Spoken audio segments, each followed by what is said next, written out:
Alors, Tu es là? oui. Oui, moi je suis à l'aise, y compris sur le fond avec lui, après j'attends de voir.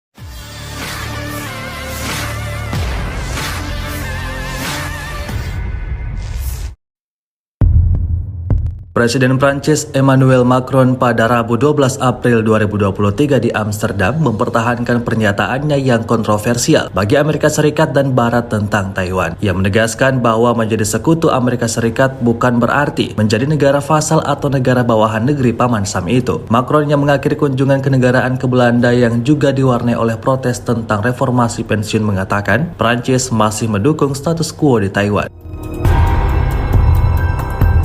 Macron yang berkunjung ke China minggu lalu mengatakan kebijakan Prancis dan Eropa tentang Taiwan tidak berubah. Meskipun terjadi kehebohan atas pernyataannya dalam wawancara dengan Politico dan Les Echos, di mana ia mendukung otonomi strategis Eropa. Prancis mendukung status quo di Taiwan. Katanya seraya menambahkan Paris mendukung kebijakan satu China dan pencarian solusi damai untuk situasi tersebut. Wawancara akhir pekan Macron mendapat pujian sebagai brilian di China yang menolak dukungan Amerika Serikat atas apa yang dilihatnya sebagai provinsi yang memisahkan diri, tapi menimbulkan kekhawatiran di antara sekutu Barat.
Terima kasih sudah nonton.